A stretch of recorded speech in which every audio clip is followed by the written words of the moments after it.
and click record in here. So I've got the backup.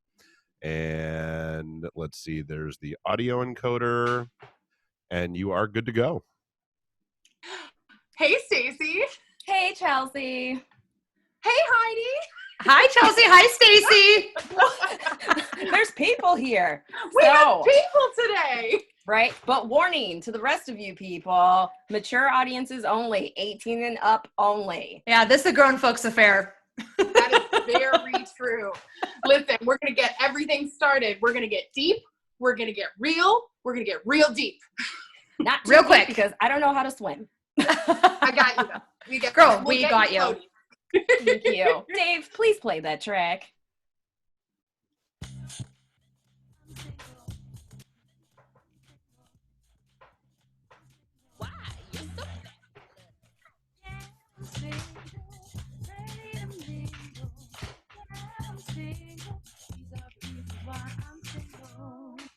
Did you guys sing that song? Is that you guys? Boom! Yes, are you serious? Chelsea? Yes. Oh, stop! Oh my God, this is so good. She's amazing. Brainchild. Yeah, she's like, can you just say one thing? I'm like, okay. Yeah, I wrote the music and everything. It's super fun. Oh my God. It's amazing. Yeah. GarageBand on my phone. It's super helpful. Thanks, Apple. I'm not worthy. This is amazing. Thank you both for sharing your platform with me today. I'm so excited to be here and chat with y'all and be streaming to Facebook and talk. We're going to talk about all the things, I think. We are so excited. It's episode 203 of What Up, people? This is Reasons Why I'm Single. I'm Stacy. I'm Chelsea. Yeah. And I'm Heidi B. And Heidi B. Come on, Heidi B. Come on. Y'all ain't ready. Neither was I, and we're going to talk about it. Yeah. Listen, Stacy, how's your week been? Oh, girl. It's been okay. We're still rocking club quarantine. Shout out to DJ Nice. Hey. But it's going okay. It's funny. I still take a shower, and I'm like, still not ready to shave my legs. You're welcome, America. Live your best life. Live your best life. I just want you to know I did shave mine today for this interview. Even though you could only see me from the shoulders up, I was like, it's time. Also, I'm on the West Coast. I'm in Portland, Oregon, and we just had a day that was like 80 degrees, and I was like, oh, summer is here! And I was walking the dogs, and I'm like blinding people with the brightness of my skin because I stopped tanning, unfortunately, which I have a whole other set of feelings about. And I was like scraping people as I walked by with my leg hair, so it was time. Even though I was social distancing, I was still reaching them. Listen, Chelsea knows I have this whole thing. I call it pale day. So it's the first warm day of the year, and you're just blinded by everyone's pale flesh, including my own, because this is pale for me right now. Like, I'm almost the color of my palms. I'm not ready. So yes. Up here in the Pacific Northwest, we're like see-through. We get to be like practically translucent. You just see people's hearts and lungs and stuff. Yeah, it's good. It's good. Right. But also, I don't know, like, and Chelsea and I talk about this too. I'm like, why do white people tan? I think all white people look like Nicole Kidman because I think she's gorgeous. I'm like, I don't understand why you guys feel the need to tan. I don't. Okay, first of all, that's really funny because Nicole Kidman is literally the one celebrity that until she just did, whatever's the show that she just did with all the ladies, it's so good. Big Little Lies. Until she just did Big Little Lies, I literally was like, you know what? If Nicole Kidman came up to me and was like, let's hang out, like, you're so cool, I'd be like, no, thanks. Like, I Do you know what's so funny is I say this to Stacey. I was like, Stacey's like, oh, Nicole Kidman is just so beautiful. I'm like, really? Like, nothing against her, but I feel like she looks like a Stepford wife. Her face does not move. She's got a lot of Botox. I feel like, in fairness, she's great in this recent thing that she did, and like she's evolved. But like, there was a whole period of time there where I was like, who cares? Yeah. Okay, so maybe I should say Emma Stone. How about that? Because isn't she a little pale? Yeah, she's pale. Yeah, she's.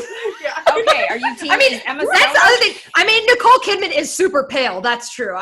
If the point is about paleness, you're right. She has like the skin that's like Neutrogena colored, basically, or cold cream. I've hated so hard on Nicole Kidman. This isn't even fair. The rules. I really didn't know. But Chelsea was like, no. Getting off to a great start. Nicole, I love you. So if you're listening, I'm here for you. You can invite me over for tea or whatever you drink or your. Listen, I'm gonna hang out with her. I'm just also not gonna be able to read what emotions. She's gonna be like, I'm very happy right now. It's a hard pass for me, but that's. Nicole, I'm here for you. We can kick it. I'll buy you chicken. Like, it'll be cool. It'll be real. I'll hang out with Keith. That's fine. Her husband Keith. He and I can jam. Oh, I forgot about that. That would be good. You should connect with her to get in touch with him about this music career. Yeah, let's do that. Right? And super random, kind of. So with Nicole Kidman, Chelsea, I remember you saw the Tonight Show with Jimmy Fallon when he didn't realize that Nicole Kidman was into him. And he was like, oh man. So I watched him, it was a recorded episode from either last week or a couple weeks ago. And there was a TikTok question, and it was, what like famous person could you have gotten with but didn't? And he said Kate Hudson. So then he had her as a guest, and they talk about it. She was like, I was into you, but you weren't into me. I'm like, dang, Jimmy. Oh my God. That is the best Jimmy Fallon could. I mean, wow. He missed the boat on that one big time. Big time. I have a question about TikTok, actually. My question is this. I feel like there are essentially 6 moves that are in every TikTok dance. One of them is like this. One of them is like, do, I can't do any of them. I'm not that old, but and the other thing is I feel like all these TikTok dances are a little bit like, did y'all ever do, were either of y'all cheerleaders or have cheerleader friends in high school that like sometimes they would review the routine and they would just do these little T-Rex arms like, whatever. Yeah, and like they're marking it. Yeah. And they're like mouthing the words, and I feel like I kind of feel like TikTok is a lot of those little mini movements too. So anyway, that makes a lot of sense. I am not on TikTok though. Oh man, so it's like I have an account technically, but I haven't posted anything on it. Lies. I posted one thing, I deleted it 2 days later. So, but like with the different moves and stuff, it's just like when we were kids and we came up with stuff. But I'm terrible with choreography. But the big one they had going on was it Megan Thee Stallion and Beyonce, and it's like, I'm a savage, classy, bougie. Oh, you got it. Like, but that's just me rocking back and forth. But if I have to do actual moves, no. It's hard. Choreography is not my strong suit. That's why I have Chelsea. Just say it. Chelsea, I don't think I even asked you how you're doing. Sorry. How are you doing? You're fine. I'm doing really well. Happy Mother's Day to all the mothers out there. What up? Yeah, it's Mother's Day. Mm-hmm. I'll never go a day without my mama. What up, Boys to Men? We'll all kick it with you. I would definitely do that. No, I'm really good. I got to have, so I got some new makeup in the mail. So I had a video chat with my niece to show her what I got. And she was like, oh, let me show you my makeup. And she's 5, by the way. And and because I lived with my brother and my sister-in-law when she was a baby, so that I could, my job has me home more when they're at work, and save on daycare, and it saves me on rent. And so I would literally get ready, and she would sit in my lap, and she had her brushes, and like she knew what brushes were what before she knew colors. So like she's like YouTube makeup star in the making. It is happening. Right. That's exciting. Yeah, for real. And she's hilarious because she's like, she'll grab a palette and she'll be like, I'm gonna use this one. Like, aww. Meanwhile, I'm over here. You're 5. Meanwhile, I'm mid-30s. I'm like, Chelsea, which one do I do first? I've been wearing the same shades of all my makeup for 10 years. I like went to a MAC counter once. I was like, what do I need? Give me a blush I can wear every day. Give me some kind of, I wear 4 makeup products and I wear them every day. One of my friends asked me what my like dream birthday party would be. And I was like, legitimately, just let me come over. Everybody come over to my house. Let me do your makeup however the heck I want. And then we can like watch movies. And then my one friend goes, excuse me, if a makeup artist is doing my makeup, we're going out. Thank you. I'm going to be in someone's wedding. We're crashing something. Yeah, that's true. If we get those false eyelashes on, it's who knows game. Like who knows what will be going on. Yeah.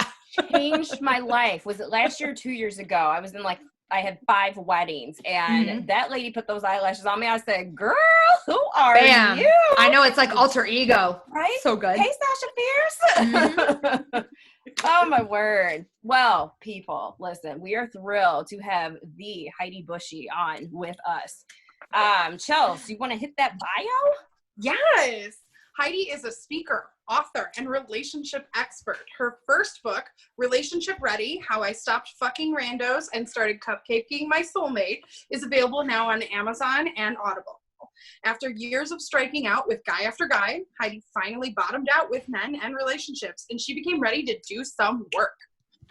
The soul level work that she did completely transformed her perspective on the accessibility of love and relationships. And she realized that other women, holler, might need these tools too.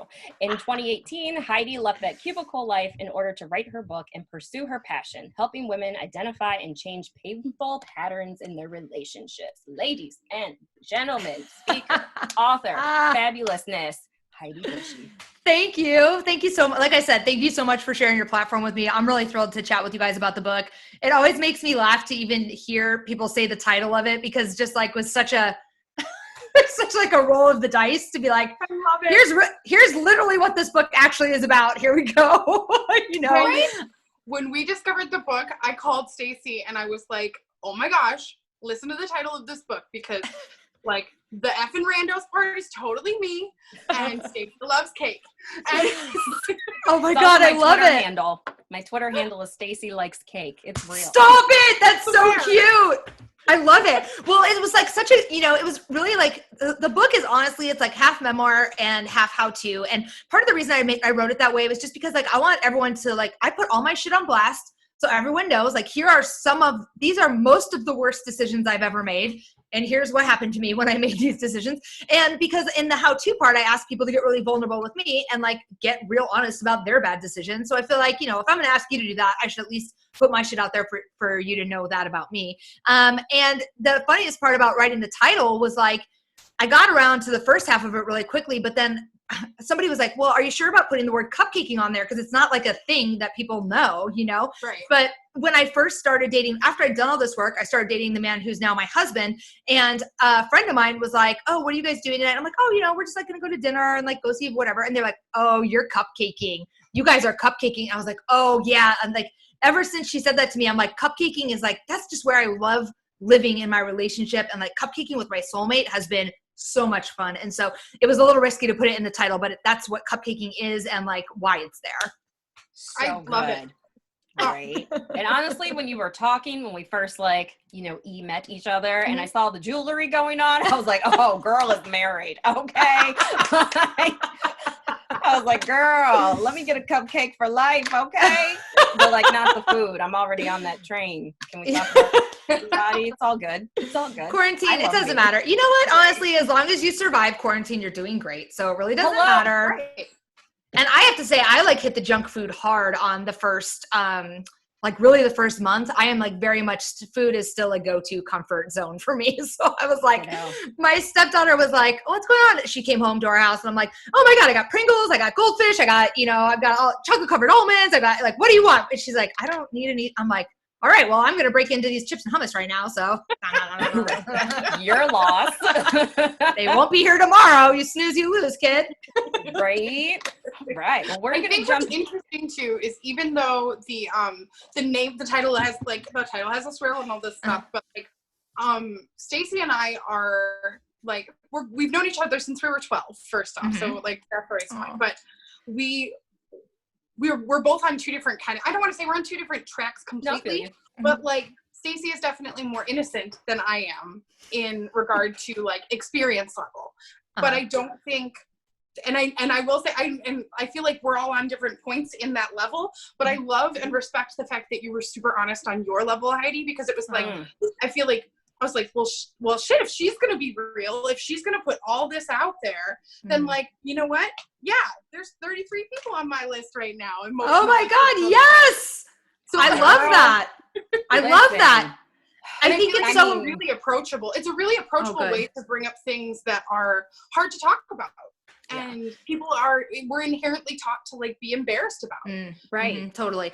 And I mean, I feel like one of the things that was important to me, and I think I say it in maybe the introduction of the first chapter, is this, like, look, if fucking randos is fun and you're enjoying it and you're loving it, keep doing it. Like, this is 1000% like a judgment-free zone, because like I did all kinds of stupid shit and some of it was fun and I liked it and some of it was not fun and I didn't like it. But the point is, at some stage I realized that for me, I wanted to have a long-term relationship, and the only tools that I had to do that was to swipe left or right, and that those were not conducive to what I was really looking for. And then I was like, oh shit, I'm fucked. Plus, I had this experience that really like sent me, really bottomed out with, which we can totally talk about too. But so in that case, like I came to a decision where I realized I wanted to have a long-term relationship and that I didn't have any tools to do that. And that's where I needed to do some work. So it's like, definitely, one of the things I love about all the advice that's in the book, everything that's in there is like, look, it's a completely judgment-free zone, whether you're into whatever you're into, kink or randos or whatever, it doesn't matter as long as you're enjoying it and it's honoring what's true for you. Because I spent years denying what was really true for me, and that caused me a tremendous amount of pain. We say that a lot on our show too. We're like, if you want to be, you can be whoever you want sexually. You want to be a slut? Be a slut. As long as nobody's making you be a slut, like as long as it's your choice, then be a slut. Like have fun. As long as you're being safe and you're making the decision yourself. Own your truth. That's like people will virgin shame. And it's like, no, if you want to wait till marriage, you wait till marriage. That's your decision and your body. It's my choice. That's right. Stacey's waiting till marriage. I think that's, you know what? I think it's so, I would love to hear more about your experience with that, because I bet that there's a lot of, this is so funny. Okay. I was on a different show a couple of months ago, and it's a show called The Art of Losing It. And she asked people about their experiences losing their virginity. And nobody had asked me about that in a long time. And it's actually not in the book. I left it out. And I was talking to her about the fact that I lost my virginity, which I thought at 22, which felt late to me. And right before, probably the year before I slept with someone, I remember telling like several guys like, hey, like I want to do this. And like, you would be the first. And they'd be like, no. Like nobody would touch me with like a 10-foot ball. And it was very like paternalistic to have men suddenly involved in the decision that I felt like was my own decision, and like really was surprising experience for me. So I think I agree. I just think like so much of this is about honoring what's true for us and what's authentic for us. And it's so easy to kind of give little pieces of ourselves away along the journey to just feel good or get a little bit more attention or to feel like we fit in more or to whatever. And then before we know it, there's like no pieces of us left. And we're like, oh man, who am I? And why do I feel so bad? Preach. Yeah. That was basically the synopsis of my journey with your book. Like, who am I, Chelsea? It's true. We really did lean on each other, because initially, how many people were, because I like the fact that it's not just a physical connection, because it's like, even if nothing ever happened with that person, you had an emotional connection with them. What happened there? And it's, oh man, I got honest and deep, and I was crying. It's hard. I mean, I am a victim of a sexual assault at a young age, and I pushed that down real deep, and realizing literally while we were figuring this out over the last couple of weeks, that thing that happened so quick and was just that one time has literally affected every single relationship. And the fact that I have a tendency to, when I'll tell people I love them and like mean it in my head, at least in my heart. But the second a guy tells me they love me, in my head, I automatically go, oh, no, that's bullshit. I'm unlovable. Obviously everything you've said has been a lie from this point forward. And I dump them. And it's like, when it's all on paper, I was like, whoa. I know. It's hard. I screamed a lot. Like I said, okay, so the work that I ended up doing, it took me, and the work that I outlined in this book, it took me 11 months to do, because I just was like molasses, especially moving through this kind of inventorying process. Just for your listeners that aren't familiar, part of the process, it's a couple of steps in. It's not like the first thing out the gate, but it's a couple steps in. It's like you start to look at your relationships. You start to outline them, the physical relationships you had, the emotional relationships you had, and you start to look at like what these patterns are. And some of them, right? Some are, you're like, oh yeah, I date guys that don't live near me. That was when I knew, like right off the bat. But another thing I did was I dated unavailable guys. I can't tell you how many gay guys I fell in love with, because they were safe and they were friends of mine, and they, and it was so easy to have conversations with. And then I'd wake up my heart broken because I realized like they are never going to be attracted to me, right? Wow. Because they were just so safe, right? But every time I wrote another line on that thing, and I had to write again one more time, this guy was unavailable and here's why. I had this infinity scarf, and I would just go, just scream, because there was nothing else to do. Right. Oh my goodness. And back to what you were saying about the format, like you put all of your stuff out there. So the fact that, number one, thank you for being so transparent about your entire journey. Yes. So you gave us just all of you in the beginning, and I was just like, oh wow, look at what a beautiful human, you know, she always was, but now that she knows, she is for sure. And then you give us this homework to do, these steps to go through, and I'm just like, well, you know what, she just walked me through everything. I want to do it. So when I did it, I was just like, me, like waiting until I'm being married, and like similar to Chels, like I had something, like it wasn't until my early 20s, but I, you know, had like physical assault like forced on me, and I packed that so deep away I completely forgot. So when I started making my list, I was just like, I'm about to have maybe 3-4 people, because you know I don't do much. So put that down, and so then I thought about it more, and I was like, holy crap, I have 8 whole people, which I wasn't expecting to have. So then my first time talking to Chelsea, she goes, what about that awful thing that happened? I'm like, I completely forgot about that. And when I was looking at my list, like the first 2 were so like sweet and cute and innocent, and then all the ones after that were just strictly like physical and toxic.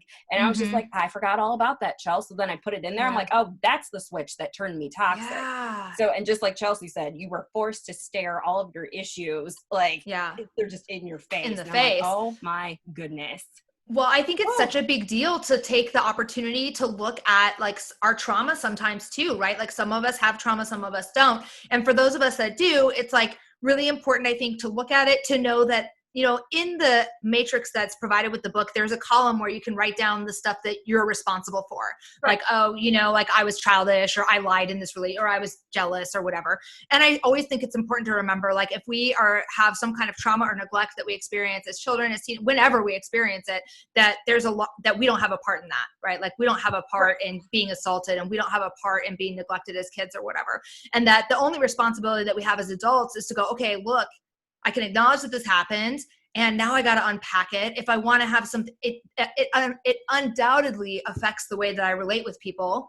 And now I got to unpack it a little bit, and I might even need to go talk to a therapist about it or something like that. But I at least need to look at it and go, wow, this really affected or distorted the lens through which I view relationships. And so that's really powerful. To hear both of you talk about your experience with that matrix and with that inventory process is so powerful to me, because, you know, as I was writing this, I'm like, it was the work was painful to do, period.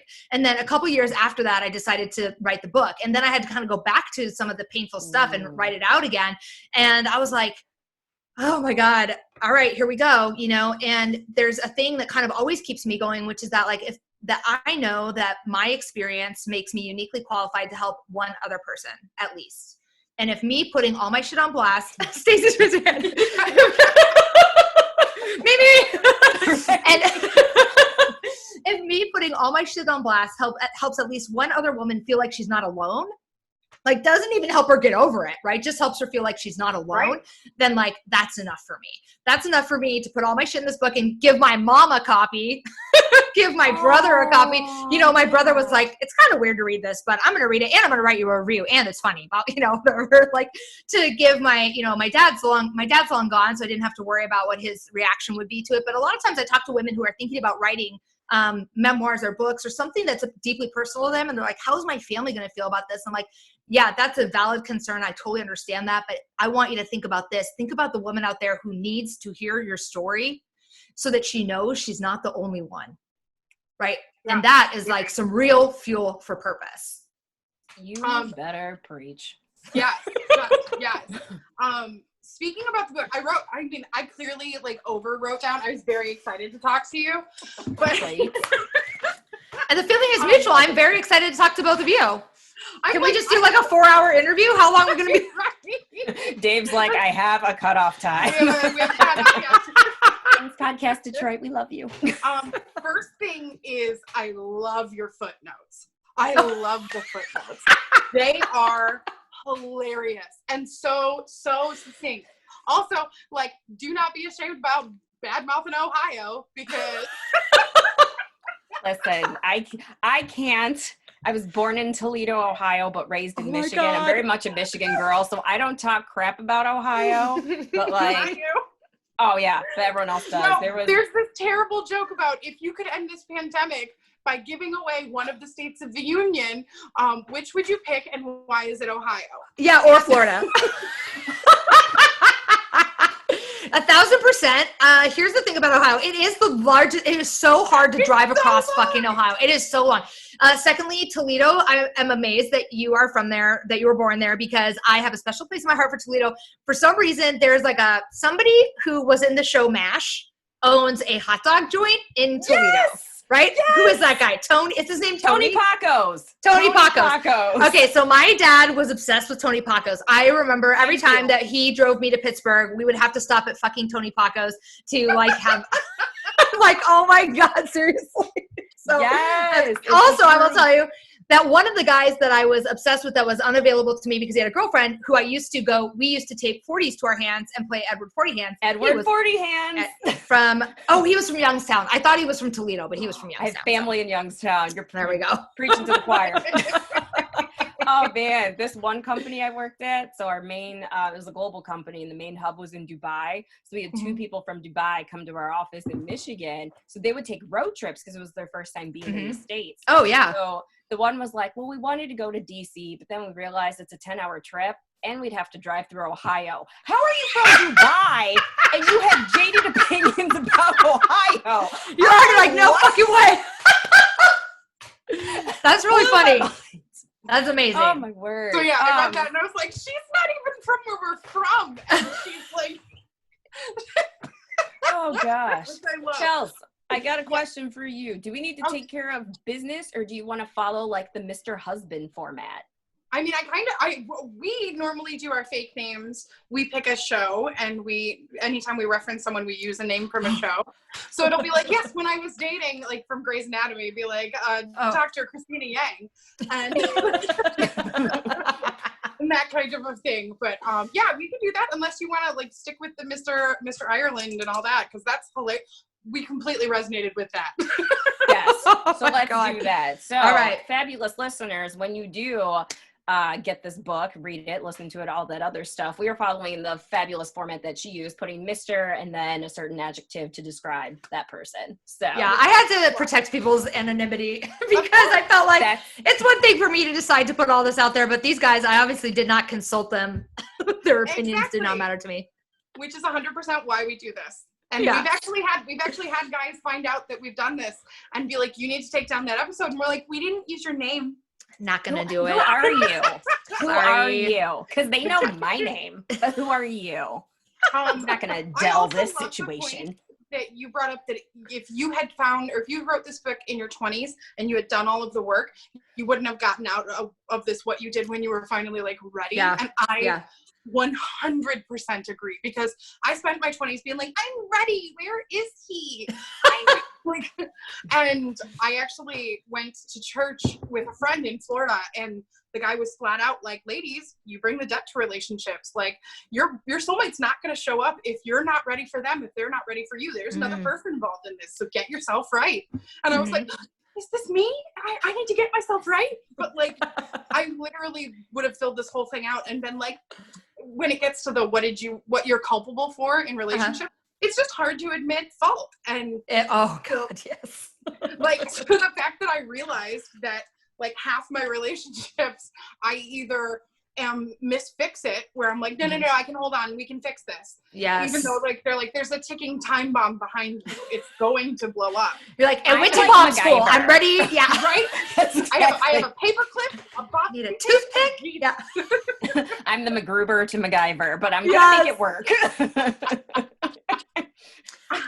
But yeah, so we were saying like, there's no way we would have gotten out of this what we were looking for. So it's really cool that you acknowledge that too. You're like, I could have done this when I was in my 20s and I wouldn't even, it would have. Yeah, I don't think I was ready. I really don't think I was ready for anything in my 20s. I don't know. It's like, it's like, I don't know what I was thinking. I got married for the first time when I was 24, which like in retrospect, I'm almost 40 now and I cannot believe that I got married when I was 24. It's so young. I just feel like if I could like bang the drum, like nobody get married in their 20s, don't do it. Like just don't. You just don't do it. Cause like, you don't know who you are. You haven't had any experiences. You haven't, even if you've had some experiences, you haven't had enough experiences. Like, just don't do it. Just don't do it. That's my opinion, and here's the thing, right? Opinions are like assholes. Everybody has one. So my opinion is that we should get married in their 20s, but like, if you want, do you, but I was not ready to, I wouldn't have been ready to do the work that was in this book until I was ready to do it, Right. And it's funny because I was just talking to someone not too long ago about my brother, Mr. Bruh. That's what I call him. Because if you ever watched Fast and the Furious, and God bless like Paul Walker's soul, but in the second one, when it's him in Rome, he goes, Rome, bruh, what's wrong? So I always call my brother Bruh. So Mr. Bruh, he and his wife, they got married when he was 24. And I remember when I turned 24 and I was just like, ain't no way on God's green earth am I ready for this? No way. No and way. like with my brother's like him and his wife are the only people that I know that got married so young, but they were like in it, and like they're still married and they have beautiful children. I'm their favorite auntie. Of course. I know, that's so funny. My brother got married very young as well. My brother and his wife have been together since they were 19, and they're like, and they got married pretty young, but they didn't get married when they were 19. I guess they probably got married. I can't remember when they got married actually, but they got married youngish, and they have like 2 kids now, and they're like, you know, super happy. But it was not for me. And like, and the first time I got married, really what was going on in my life was like literally like a rolling dumpster fire. Like everything that could go wrong was going wrong. And like out of nowhere came this tall, thin Irish guy who was like, I'll take care of you. Kind of. I love Ireland. I went to Ireland. I first night in Ireland, met this guy and everything, and I was, oh no, this is my Irish. Like, I connected to your story so bad, but thankfully, at the end of the night, he was like, do you do cocaine? I was like, ooh, I don't. We almost had forever, baby. We almost had it. Almost. You know, I mean, it was just like everything that could go wrong was going wrong. And so when he showed up in my life and was like, I can kind of take care of you. I mean, he said he could take care of me. And I was like, please, someone take care of me. I was like, it seemed like a lifesaver, like a life preserver had been thrown to me. And then immediately it was like my life immediately shifted from me fucking up my own life all the time to me just walking on eggshells constantly. I don't know if I wrote about it in the book, but I don't know if you would remember either, but I baked a lasagna for him once. Did I talk about that in the book? Yes, you did. Yes, you did. Evidence, no. Oh my God. I mean, I didn't. It can't even be in the garbage. I can't, no. It has to be like at the bottom of the street. So I made this, I was like trying to play wife, right? And I had been walking on eggshells and it felt like everything I was doing was wrong. And we're living in a foreign country. Oh, and we're secretly married. Nobody knows we're married, not even his friends. Right. So it's like, oh my God. So just giving away pieces of myself over and over again. So I'm like, oh my God, I'm going to do this wifely thing. I'm going to make a lasagna, you know? And so of course I'm like, I'm the kind of person that's like, I'm going to make a lasagna. How hard could this be? Walk over to the store, grab the stuff, start making it. You know, I like put the, you know, brown the meat and like do the sauce, and I put the noodles on. I'm like, oh, these are crunchy. Okay, yeah, I just they're going to get soft in the, I didn't bake the noodles before I put them on lasagna because I just felt like, oh, you just put them in there. There's like all this, there's all this juice in here. There's cheese, there's meat juice, like it's all right. Right? Which is also the title of my memoir, Meat Juice. A Virgin's Exploration in Yes, please. So anyway, I'd done all these things to like guess at how to make a lasagna, and I guessed incorrectly. And so then I like scraped it out of the pan, threw it in the garbage. And I was like, oh my God, I gotta throw this pan out. Threw the pan in the garbage. And I was like, I gotta throw this garbage out. He can't see this. Which like in a healthy and normal and loving relationship, this would be hilarious. This would be a hilarious story, right? Like if he and I had like a resilient and safe relationship, he would have come home from work and I'd be like, oh my God, guess what I did to this lasagna? But because our relationship was so toxic and it was so uncomfortable for me and it was just so scary, I had to like get rid of every single shred of evidence that I had even tried to attempt making this food, you know? So like I ended up throwing it in the big garbage bin outside the house, and then I ended up wheeling that to the curb outside so you know, but it was just a wild and a good example of the fact that like really he and I never could surface with one another and talk about what was really going wrong, and it was much more about the veneer of like perfection. We have cars, we have house, we travel, all this stuff, and it really was like suffocating. How long were you married to Mr. Ireland? 5 years. Wow. That is a long time. It is a long time. There's a couple of reasons I was married to him for 5 years. First of all, I didn't listen to my intuition. The day before my wedding, I knew I should not be getting married to this guy. And I really was like, my parents came to our wedding because I couldn't keep my mouth shut. So they came to watch us get married in the courthouse. I wore a white suit from Banana Republic. Okay, it was, I don't know what year it was. It was 2005. So, okay. It's amazing. Amazing is what it was. I was waiting outside of the Banana Republic to pick up the suit because they were making alterations. And I remember sitting there on this bench in the mall with my mom. We're eating an Auntie Annie's pretzel and having a Diet Coke. And I'm like, why? Oh my God, I love an Auntie Annie's pretzel. So good.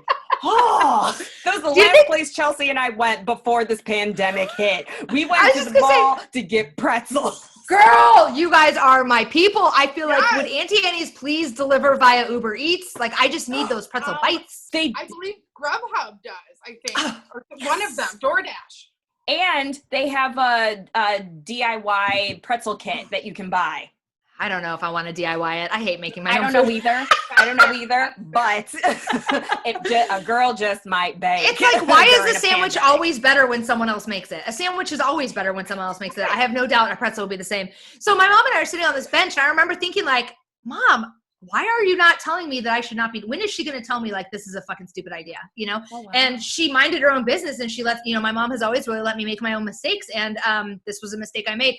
And so I was involved, I was in this relationship for a long time. And because we had this kind of veneer of perfection, it was hard for me to really get down through the denial of like, wow, this is actually really painful and I'm suffocating and I'm dying here. And, and I was also in love with the idea of this whirlwind romance. So, my ex-husband and I, we met at a wedding. We did that, it was like so whirlwind. We dated long distance and then we moved in together. And then like within 8 months we were married to each other. And so I really was committed to this story of like, we have a whirlwind romance and it was a secret, but now it's not. And like all this drama around it. And then eventually one day I just realized like, the day that I left my ex-husband, Mr. Ireland, I realized like, if I do not do this today, I will never be able to find the courage to do this. I am packing a backpack full of my shit, and I am telling him that I am leaving him, and I'm going to my friend Krista's house. And I don't know what I'm going to do from there, but I'm not coming back to this house. I don't care if he takes the house, the furniture. I don't care what he takes. And we're not even talking about a man who was physically abusive to me, right? Like he never raised a hand to me. But the emotional pain that I was in from our inability to connect as humans and love one another and even really like one another was enough that I was willing to walk away from literally everything we owned because I could not stand the idea of dying this like slow, long, suffocating emotional death with him. And so, I came home the night that I left him and I told him like, I need to talk to you. And he was watching Grey's Anatomy, ironically. And I'm like, you need to pause this. And he was like, not really that interested in pausing it. And I'm like, you need to pause this. I'm leaving you. And like, we had a little bit of an argument about it. But really within 15 minutes, I left the house and said like, I need some space to process this. Like, I'm not going to argue with you. Don't come to where I'm at. Don't like, this is not like quote unquote worth fighting for. Like it's not that it wasn't worth fighting for, but the phrase around I'm really digressing on this. I'm sorry, it's getting so serious, but welcome to our show. It's all we do. There's language around breakup, and I feel like men use it a lot more than women do around like, don't you think this is worth fighting for? I've had men say that to me, and I don't know if I've ever said that to someone. And I think it's a way that sometimes people try to undermine your assuredness of your decision. Like, no, just because I'm walking away doesn't mean I think this is worthless. It just means like I'm not going to fight with you right now about it. And like, we're not in a good space to have this discussion anymore. So anyway, it's a long story, but I eventually was able to get out of that marriage and start living a different life, and that was amazing. Yeah, no, I'm first off, I'm super proud that you actually like recognized you needed to leave and then just made the decision and stuck with it. Because there are many people out there, men, women. The back and forth is just tough place. Yeah, to be. and then they're like, well, I don't know, maybe I should try and all this. It's super. Whew. Yeah. So I not to get I'm getting deep. So but let's get deep. I love it. We promised that we were going to. Right? We did. We did. Your dad passed away when you were 28. Yeah. And so you were married to Mr. Ireland at that point. Yes? I was. Yeah. Yeah. I mean, do you think that had something to do with you making that change? That's a great question. I really think that some of the toughest things that relationships can withstand or sustain are the loss of a parent and probably the loss of a child. And the loss of the grief that I experienced over the loss of my dad is like nothing I have really ever experienced. And it was very certainly a catalyst. It was, let's see, he died in 2008. My dad died in 2008. I left my marriage in 2010. So definitely got the ball rolling. In part because my ex-husband did not handle any of it very well. Like he was like in Portland when I flew home to Iowa. He was not with me when my dad died. When he came to Iowa, he was not very helpful. Like there were some things that I wish he would have done differently. There's some things I wish I would have done differently.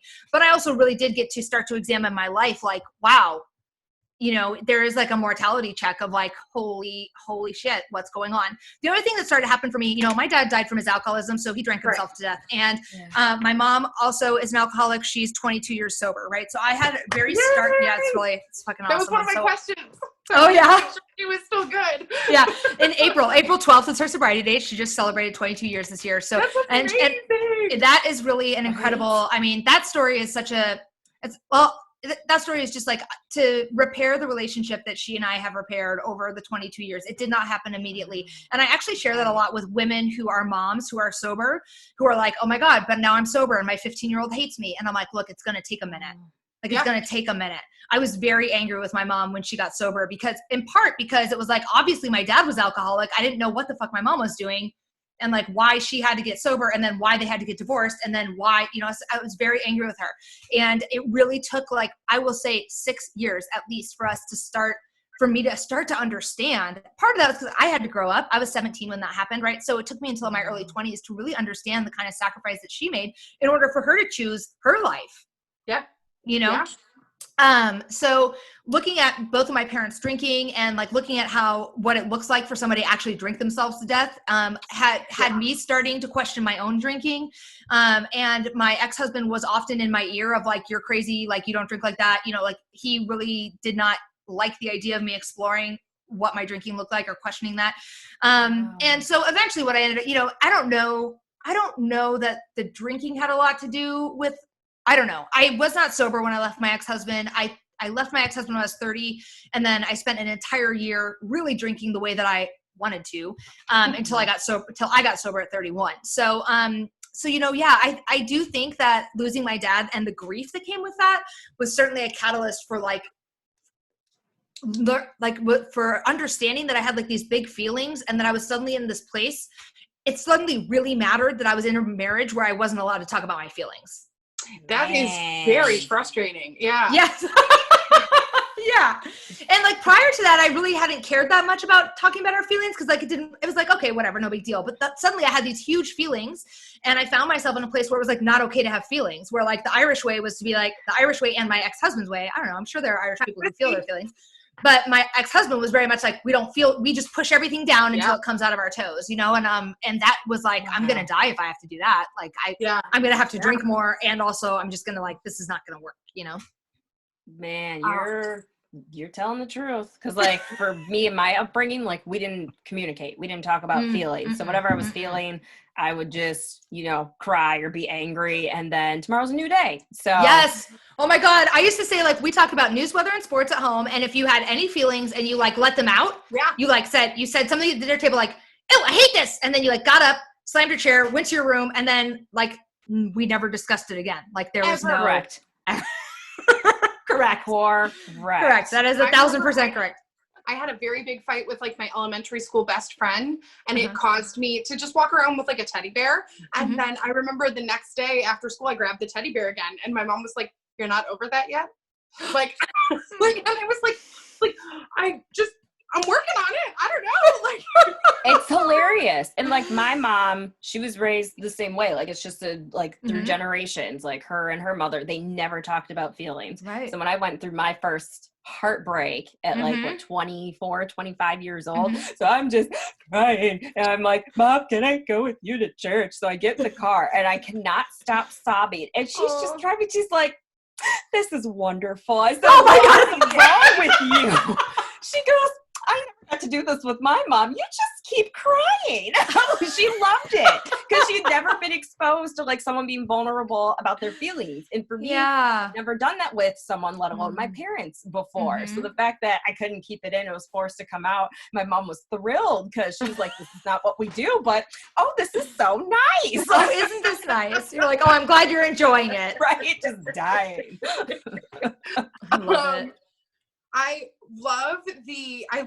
going to go jump back to like the beginnings of the book because I love the fact that you likened the entire process kind of to a 12-step program and that it really is like you have to, you got to get it out. You have to admit to everything. You have to own who you are, and then you have to forgive it, you know? Yeah. That's a hard part. That's hard.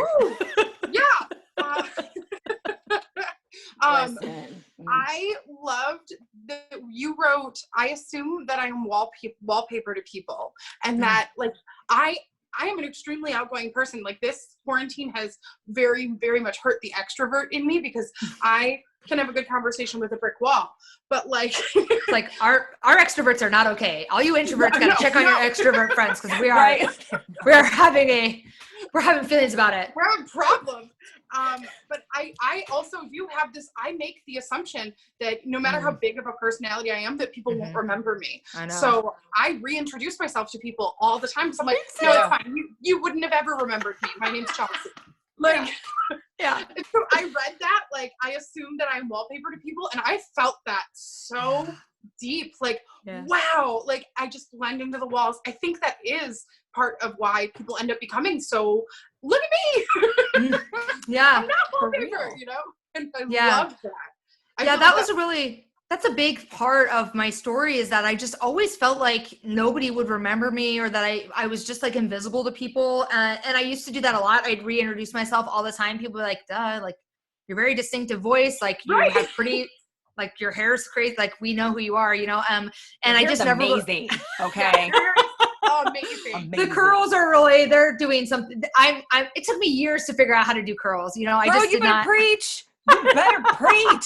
I'm coming over when this pandemic's over. Give me all the curl product. Give me all the curl products. The last show I was on, these girls were like, could you live without a flat iron or without some? And I'm like, I could live without a flat iron, but I'm going to need a bunch of curl products. And something for my edges. That's what I need.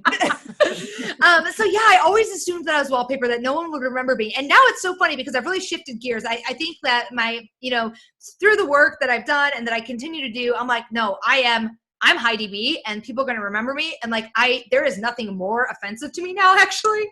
Men do this to me all the time, actually. There are at least 3 men I can think of off the top of my head that we've met, that we have had conversation. They fucking know who I am. And they'll be like, oh, nice to meet you. And I'll be like, you're dead to me. Dead to me. I don't. Wow. Do you know how many men are out there who would literally not take that shit? I know. I'm sorry, you know exactly who I am. You 1,000% know who I am. I feel like I have a zero tolerance policy now especially for men. From women, I give a little more grace to, because we're busier. We got all kinds of stuff. We're running businesses, raising babies, doing all kinds of stuff. So. And then I love when you got the note from Brad. Oh yeah. And this reminds me of Stacy's first boyfriend, because literally you're like, did I want to date Brad? Yes. Do I know who Brad's? Do I think he's cute? I have no clue who he is. Me all Tell day. me what happened to you. I want to hear your story. So this is another one where I thought I just had 8 people. I thought it was going to be 3 to 4. Did some work. I had 8 people. After Chelsea and I's final conversation, I had 17 people. I was not expecting that. And Chelsea pointed out, like, one of my patterns. So she pointed out, she's like, did you put your first kiss on there? I'm like, no. She's like, why? I'm like, because it was just like something that happened. It was fine. She's like, did you put your first boyfriend on there? I'm like, no. She's like, why not? I'm like, I don't know. So Stacey has the best selective memory. She's like, my list starts at 5 years old, okay? Man. So mine just started like junior year of high school. But then once I had a good friend, Chelsea, to talk to, now mine started in junior high. So gosh, we were 13, like 12, 13 in 7th grade. And so there's this guy, never knew who he was. We'll call him Mr. First boyfriend. So didn't know who he was. He left a note in my locker. Do you want to be my girlfriend? I said no, because I didn't know like anything about him. With our upbringing, we grew up in like a predominantly white neighborhood in the suburbs. So I was one of like 10 black kids in our graduating class of 560. So it's like we know who each other is, but I knew nothing about this guy. So I need to see some receipts first. Thank you. We didn't have cell phones yet, but, so I said no. And then later on, Mr. First Boyfriend in some class, he peed his pants apparently. And he was super embarrassed. Mm-hmm. So my best friend at the time, she was like, hey, if Mr. Boyfriend asks you out again, you should say yes because he's going through a really hard time right now. And I was like, you are absolutely right. That would make me such a nice person. That would make me the nicest person if I did that. Right. That would make me the nicest. Yes. Right. Halo. So we dated for 3 days and then he broke up with me. And I was like, good for me. I really helped him out. Like, but then to see that pattern of and Chelsea helped point this out to me. Mm-hmm. Number one, with like Mr. First Boyfriend and Mr. First Kiss. With me, I do things that I know I'm supposed to do. Like I'm just checking off the box. Supposed so I'm like, to do it. Good. I was like, I got good grades. I went to college. I got a good job. I started a career. But if you ask me if my passion was in any of those things, no. It's so interesting. What did Stacey tell her what you said after your first kiss? All right, that's done. Check. Basically, check. High five. Yep. That's it. That's so, I mean, there is some real sweetness, like some real like sweet childhood innocence to that. I love that so much, but I also love the efficiency, like check. Yep. I worked with this therapist for a long time. Actually, I was really grateful to work with this therapist and he read a copy of the book. He was a beta reader for the book, which was great. Cause I'm like, look, I have a master's degree, but it's in political science. It's not in counseling or, whatever. I'm writing a lot about stuff that's like, kind of in the therapist counseling space. So it was useful to me to have an actual therapist, a credentialed, like he had a doctorate in psychology, read this, and he like kind of basically gave me I was going to publish it anyway, but he was like, wow, this is really good. But he used to talk to me a lot about something called the linear social script, which is the kind of checking the box, graduate high school, go to college, get the job, find the man, get the wedding, have the kids, get the white picket fence, and just how unfulfilling that can be. And the cultural construct around the linear social script is really intense. Like it's hard to go, fuck this. I want to have a podcast. I want to have a side hustle. I want to be a freelancer. I trust myself enough to know that I can make ends meet. I do not have to conform to this prescription of here's how we do life now, because it's more important for me to live in my purpose and feel fulfilled and feel like enthusiastic, inspired, joyful in the majority of my days, not every day. Right. And to trust myself that like, I'm resourceful. I will find a way to pay the bills. Like if that means I need to like drive Uber a couple nights or whatever, maybe I will. If that means I need to, if that means I need to give the book away to a couple people, that's fine too. If that means I need whatever I got to do, And so I love that actually took our conversation to the linear social script, the idea of just being very efficient and checking off first kiss, done. First boyfriend, done. Yeah. And it's so funny because it's so ingrained in like in everyone's social assumptions. Like, oh, you live in the suburbs? Oh, you should be married by the time you're 30. Like, it's crazy that like when Stacey and I started talking about it, we literally were like, I'm like, and then this happened, and that's because of this. Like, every conversation now, like today, I'm just like, you know what? I'm going to get a snack. I think I'm going to eat broccoli because I haven't had vegetables in like 3 days. And I'm like, but wait, why am I eating broccoli? Am I doing that so I can check off my fruits and veggies thing? Or do I actually have a craving for broccoli? Am I doing this because I want people to know that I'm eating okay and I need to cut down on my carbs? Or is it because I actually want it? I love it. The self-examination. Right? So good. So good. I love your screen name from AIM. Yes. Oh, yeah.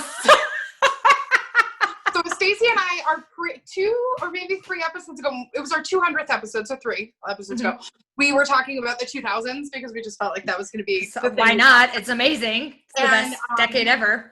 But yeah, you have, and I loved it, like when you wanted to be straight edge, you just added X's to the end. I was rolling. And I'm like, because mine is Giglet 101. Oh my God. Yes. And mine is GS Bouncer 4E. Oh, hey, I like it. That sounds like muscles from Brussels. You're like, ooh, hey. Stacey did not have muscles then. Fun fact. I love it. I was obsessed with, at that stage, I was obsessed with the, I don't know how old, I feel like I'm older than you guys. I'm 39. How old are you guys? 35. Yeah. I'm gonna Pretty be close. 35. Okay, all right. You guys are younger than me, but not that much younger. So okay. No, not that much. Very relatable. I was obsessed with the series of films by Kevin Smith, right? So Chasing Amy, Mallrats. Now I can't think of the one that takes place in Pittsburgh. Clerks. I loved Mallrats. I was like okay about Clerks. I was kind of okay about Chasing Amy, but Mallrats was kind of the sweet spot for me. And then the next one I think was Dogma, where they actually, yeah. So I was obsessed with those. And in Mallrats, there's this scene where like somebody's trying to make like electronic music, like, and so UNNTZ 218. I just randomly selected 218, but that was like how I thought you would spell the word, the sound. I love that.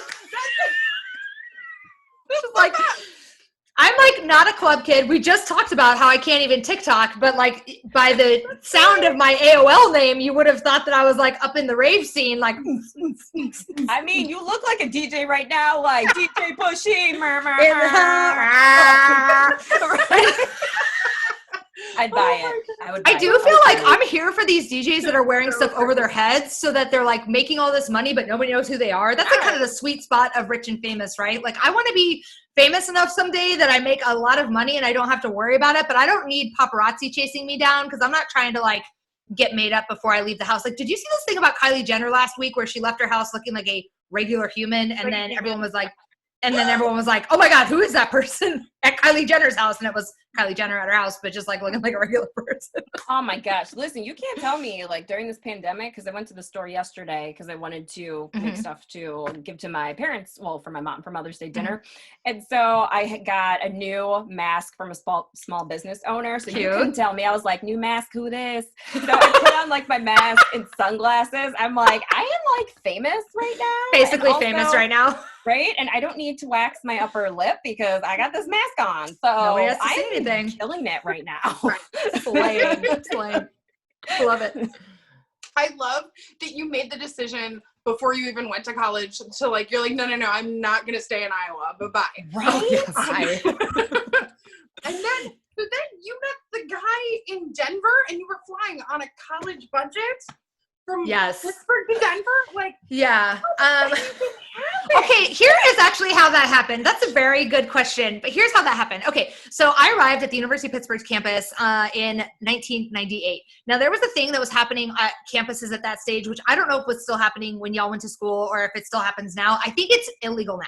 But at the time, you could get a free t-shirt if you filled out a credit card application. All these kids, right? All these freshmen, we arrive on campus. Everybody's like, you got that fresh... Yeah, you got that fresh student loan money that you're like kind of living on. You got a little bit of whatever you did from your summer job, waiting tables. You know, it's September. You're like, I need a free t-shirt. Let me fill out that credit card. Yep, that one. Okay. Oh, I want a shot glass. Absolutely. Here's my information for Chase. So I did a little bit of that. So I had mostly credit is the point, is all to say, mostly credit. But at the time, I had this boyfriend from high school that I was kind of like, man, he'll do. Right. And we kind of just like, you're fine. You're checking a few boxes. You have a pulse. Yeah. And actually, I mean, one of the things that was the hardest about that was that when I got real honest with myself, I realized that I had been using him for access to his friends. That like I was kind of, I mean, he was like, okay, but I was really hoping to like trade up. And it is.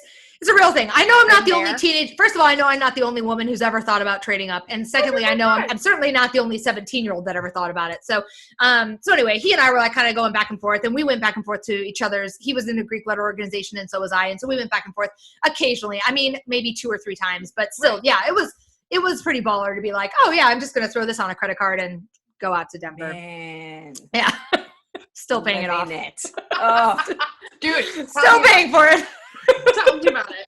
No, because I super resonated with your college experience. Not flying to Denver, but no, I think when I finally went away to college, I like actually showed a little bit more of who I really actually was. Because nobody knew me. I could be whoever I wanted to. Yeah. And so I was like the first day of college, I was in marching dance. My first day, I met this guy and he was 20, I was 17 and he was 24. Mm-hmm. And it was like, I fell head over heels, over heels, over heels. Yep. And it was such a toxic relationship. And he was cheating on me with everyone, and I had no idea. You think about it now, you're 34 years old, you're like, what kind of 24-year-old dates a 17-year-old, right? Like our perspective changed. But when you're 17, you're like, oh my God, it's not that big of a difference, right? It's like, but part of that is just growing up, right? It's insane. And I'm sitting there writing it down, and I'm realizing, like, there was a point where we went and met each other's families at Christmas, and I told my mom I was going to marry him. I was very, very serious. And then we go to his family, and his mom told me that I should date his brother. Like, where's the scarf? Where's the scarf? Where's the scarf? And you're dating that their mom is like, wow, you shouldn't date him. You and guys I literally should. was like, I love him. Like, Yeah. Like, no clue. Yeah. Nuts. And then it came out in very dramatic fashion. It came out that he had pretty much slept with anything with a pulse while we were dating. And his best friend came up to me because I wasn't believing anyone. Right. And he was a master manipulator, and I was not prepared for that kind of a manipulation because I was 17, 18 years old. And his best friend came up to me, played this tape of all these girls admitting that they had slept with him. And what? Who is this detective?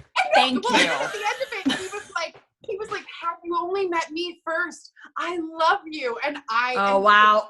Bless this man's heart, but like he was about 3 inches shorter than me. Yeah. And he like was not He was great pining. looking. And I was like, oh, okay, that's a thing. So then I go and I show Confronted up with him. him. I'm like, you may as well like admit it. And the only girl he admitted to was a 16-year-old. Oh my God. Which my God. Looking back at my lovely little pattern, was me completely freaking out because I was that kid that had something terrible happen to me. And he's this adult who's taking advantage of her. And I laid him out. I knocked his ass out. Oh yeah. Yes. She did. Well, I love that. Thank God. I'm glad he got what he deserved. I knocked him out, and then his manipulative ass, he grabbed his face and he was like, you bitch, you broke my jaw. And I was like, if I broke your jaw, you wouldn't be able to talk. And then also, you're lucky. You're lucky that's it. You're lucky I didn't fucking rip your dick off. So let's And then these two guys were walking across campus, and they were like, hey girl, you all right? And I was like, oh, I got this. I love women. I love female solidarity. And literally this manipulative asshole sitting on the ground holding his face, and I have, you get the adrenaline shakes when you kick somebody's butt. He was like, why do I want to hug you right now? And I was like, bye. Oh my God. But it's like, it takes what it takes for us to see the reality of, to see the way people are. And I think there's so much to that story, right? Because one of the things that reminds me of is like, I didn't learn to trust people were showing me who they were until I was much older. Like I didn't, I always wanted to just see, I think some of that is cultural construction. I think some of that is about being girls. We get taught to like give everyone a second chance. We get taught to like see the the nice side of people or the bright side of things. I'm really grateful. I think some of that's changing. Like I know that with my own stepdaughter, I'm like, look, you don't have to give anyone a second chance. Sorry. I mean, she's 13. I don't want her thinking that she has to give someone a second chance, especially a boy that treats her bad. Like she doesn't need to give him a second chance. He can learn how to change his behavior and come back in 5 years. Like we're done now. 5-year hiatus. See you never. See you in 5 years. I don't know why, but I generally feel like 5 years is the amount of time it takes to change your life. So I'm always like, see you in 5 years. I'm down. I'm down with that theory. But yeah, and it's like, it's so painful to think about some of those things, those coping mechanisms and those coping tools. And there came a stage where I had to look at, my younger Heidi and just go like, man, 18-year-old Heidi, you were really doing the best you could with what you had. And it wasn't much. And I'm really sorry that you felt like you had to make those decisions to feel safe or to feel loved. Because, when I was 17 and 18, I was dealing with some fallout from my parents' divorce and stuff that was going on, some abandonment stuff. And I really kind of I loved the idea of going far away so I could be whoever I wanted to. But I didn't realize how lonely that would be, being whoever I wanted to. And that like really what would help me feel better. And so what helped me feel better during that time was getting really drunk a lot. And then, connecting with men who were totally inappropriate and unavailable. No, I completely get that. I love it. Something that I know Stacey really hit too was you break down in your opinion, there are 3 different kinds of unavailability. And how do you feel about it, Stacey? You're like, number 1, they're not in the same city. I'm like, oh, get out of my life. like all of my key relationships have all been people that were like not even either out of the city or out of state. And I'm like, yes. Or country. Man, it was crazy. Oh, and that was the other thing. So when Chelsea and I, when we started like doing your exercises, going through the steps, and I was just like, immediately people from our past came out of the blue. We didn't contact them, but people out of the past came out the blue. And I'm just like, this ain't nothing but the devil God. Cause I know the way my Jesus is set up, like you do something good for the Lord or for yourself, and here comes the devil trying to intercept. I was like, just so you get a good, that's right. You get a good opportunity to say no one more time, to really close the door on it. I mean, I think that's the hardest thing when people resurface and they're like, give me another chance. I've changed, blah, blah, blah, whatever. It's like, no, you don't get any more chances. I'm sorry. This is, you know, and it's hard because when they come back, they're laying it on thick, right? And it's like, no, I just really feel like, you know, when we make really hard choices, we have the clarity that we need in the moment. We get those moments of clarity. We get the opportunity to act on it. And it's just so easy to be like, oh, maybe I was overreacting. Maybe like, no, you are not. Trust yourself. Trust yourself. Exactly. Man, but you were all up in my business with that one. I was like, well, okay, do better, like, Stacey. He doesn't live near you, and Stacey's like, I know. I mean, and like my own personal experience was after I had this first boyfriend in the 6th grade where I was embarrassed that I didn't know who he was. And that, you know, I talk about it in the book. Then I really felt like I didn't know how to do relationships. So I felt like boyfriends at my school were not safe. So I only started dating boys that I knew like from outside of school. And then I only, you know, and then that really leveled up with the advent of the internet. It became very easy to meet people who were not near me.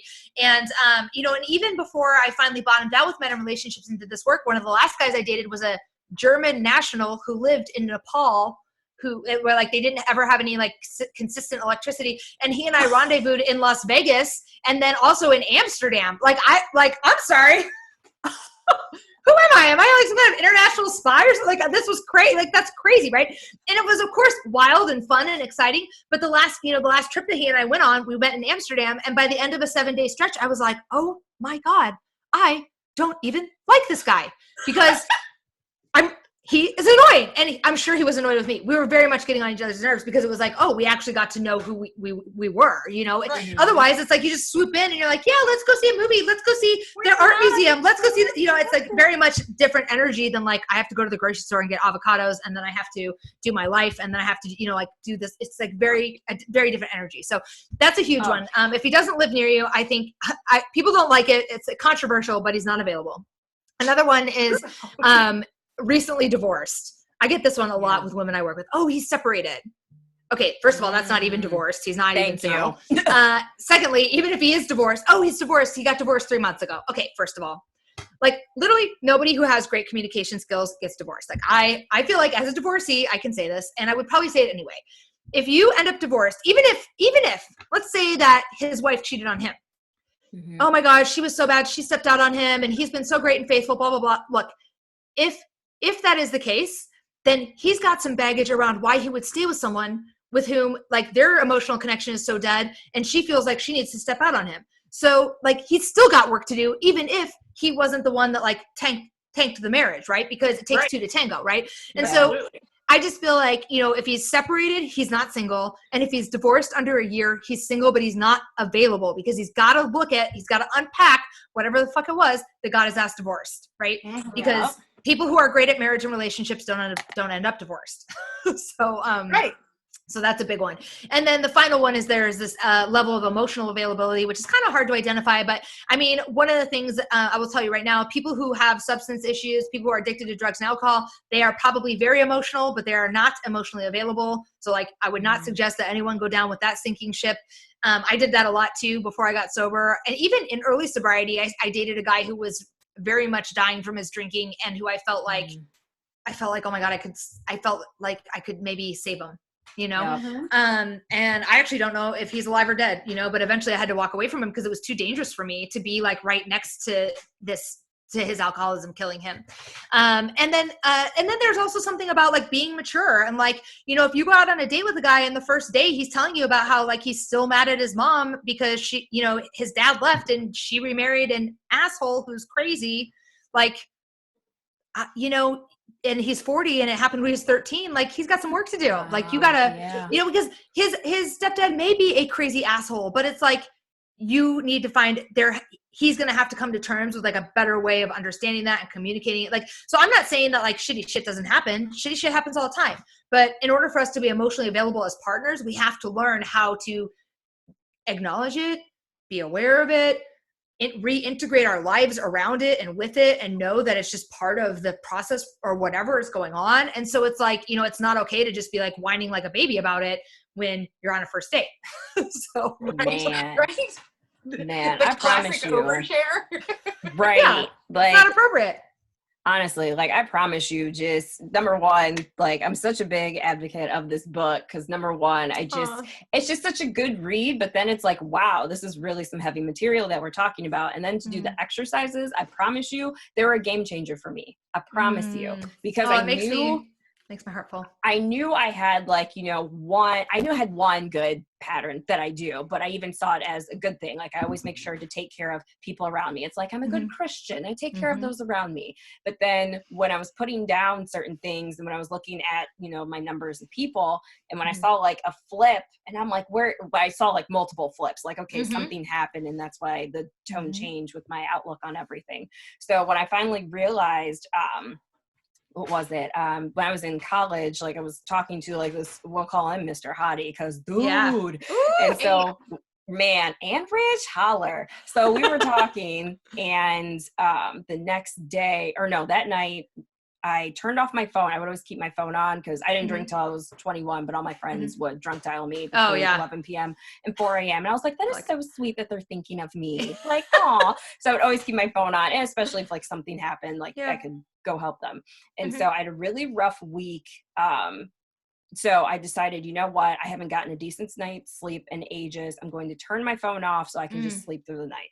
So I woke up the next morning and I turned my phone on at like 12:30 p.m. And I got a voicemail from my mom saying, your dad, you know, had an aneurysm. We don't know if he's going to make it. And he's fine now. You would never know. He's fine. Great. Wow. And so, but at that time I was so guilt ridden and I was like, shame on me for wanting to get a full night's sleep, when in fact my dad was dying and I should have been there with my family. So ever since then, I always make sure to do whatever I can to help other people, but you can't pour yourself out to other people without filling up your own cup first. Oh my God. I didn't realize that was the moment it had happened. Yeah. So that's why I'm such a huge advocate of this, because like Chelsea was saying, that we have like different paths for certain things. And I was like, oh, I'm only going to have 4 people.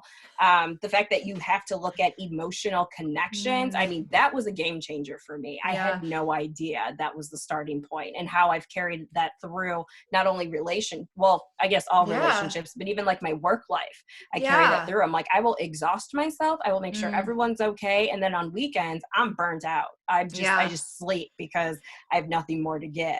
That's such a powerful story to share, because really, for me, it makes me think about, as I've gotten older and as I did this work and started to write down just the things that were my part. And I started to, sometimes like I said, you know, sometimes I cringed, sometimes I cried, sometimes I screamed. But at the end of the day, I started to realize like all of these emotions and all of these things are part of being human, are part of having a human experience. And so much of the expectation that I create for myself, I know so many women who do this too, is that we're superhuman. And like, we don't get jealous. We don't get guilty. We don't get, we don't forget to do stuff. We're better than that. We just hold ourselves to this insane standard, and it makes it really hard to just give ourselves some compassion and love for being human and having like, a human moment, and being like really leaning into our humanity. And I appreciate your vulnerability about sharing that story. I will tell you, I got in one last fight with my dad before he died, about a week before he was in hospital, and we were fighting, and that felt awful. Right. And he wanted to go home, and everyone at hospital was telling us he should stay there in hospice care. And they made a great argument, which is that if you stay in hospice care, the family can grieve and the caregivers can caregive, and like, you don't have to try to do it all. And so that's what we did, but we got in a huge fight about it. And for years, probably 3 years after he died, I was so guilt-ridden about having argued with my dad on his deathbed. And eventually I had to kind of forgive myself and just go, look, I'm a human. All I could do was make the best choice with the information I had. I couldn't have known the future. I didn't know what he would have done if he would have gone home. Like, who knows, right? It's like, so how can we take those moments that are so tremendously painful, and instead of using them to like flagellate ourselves and like spread ourselves thinner, how can we take those moments and use them as a place to go to comfort ourselves and go, man, I'm just a human. and I can't see the future. I didn't know what was going to happen. And all I was trying to do is just take care of myself. You know, I'm like giving myself a little hug as I just, you know, I know. right. I So feel it's it. like, yeah, I just think like that's so powerful to be able to identify that moment and see like where it's caused you to spread yourself thin in order to punish yourself. You can go, oh, how can I celebrate myself and love myself and forgive myself and say like, man, I was just being a human. I was tired. It's not a personal, I didn't personally do it to make sure that I missed my dad or whatever. It's like, I'm human. I'm human, and I'm going to feel all the emotions, all the things that come along with that. It doesn't make me less of or anything like that. It's really powerful stuff. Wow. That made my heart sore. Y'all are my new best friends. We've been on, we're very open on our show. Our listeners know what's going on in our lives and what we're going through. And I think like 2 years ago, Stacy went through I'm like so proud of her for this epiphany that she went through, because has always been like, I don't care how much is in my basket. If you need it, it's yours. Like the shirt off my back is yours. She had a boyfriend who she drove to him. And he never came to see her. It was always the one-sided thing. And about 2 years ago, Stacy expressed to me, she realized that nobody ever asks her how she is, because she's conditioned her friendships to disregard her, and only like people would literally call Stacy and be like, hey, what's up? So here's what's going on with me. Like not even like, everyone. And then it's exactly what you said. I conditioned them. I trained them to do that. So with me, like with an administrative background, I always like keep tabs of things. So then like, okay, Heidi's calling me and she's just like, hey, Stacey, how are you? I'm like, good. Heidi, like, you know, how'd you like that new curl product that you tried? Oh, like what's going on with, you know, your husband? Are you guys taking that cruise in 2 years? Because life is crazy. I'll go through my checklist for other people just to make sure you're doing okay. Because if you ask me how I'm doing, that forces me to confront how I'm feeling, and I don't do that. I love that you have that awareness, because for those of us that are good at holding space for other people, it's actually much more comfortable to just sit there and ask them questions and let somebody else talk about them. And like one of the things that I had to learn, talk about the questions we've asked, one of the things I had to learn to do, and that I had to learn to do with my girl gang, and why I had to do it with women first is because like the stakes were a little bit lower. So I had to start coming to women who I trusted with my shit, because I was so much more comfortable listening to their shit and asking them all the questions and proving to them like what a great memory I have. And like I know, you know, demonstrating to them what a good friend I am, all that stuff. It's like, I really had to learn how to be vulnerable with people. I had no idea how to do it because I was so used to holding space for everyone else. So how do I, in an appropriate and like normal way, start trusting the women in my life and start calling them when I need them, and start to say, hey, that's great, but I have to tell you this. I need you to listen to me for a minute. I need to vent. I need you to hear this, because I needed to practice that with women so that I could do it. And now I can do it with my husband. Right. But like, it felt like, I don't know if this is true or not, but it feels like the stakes are higher when I have to do that in a romantic relationship. So I was really glad that I had all the practice doing it with other women in my life, and starting to go, part of friendship is that it's reciprocal, is that there's give and take. And if I'm always taking in form of holding space, and I'm never giving you any parts of me, then you don't really know me. Then it's not really right. You know, and that's like, oh, that's such a big deal. That is huge, a huge revelation to have about how we show up for ourselves and for others, and how important it is to let other people show up for us. I was thinking about that. There's a part in the book where I was talking to some friends who I was like, oh, I'm not sure about this. Like, I don't know what Mr. Husband's going to do when I tell him X, Y, or Z. And they were like, you have to give him the opportunity to show up for you. To show up for you, girl. I wrote it down.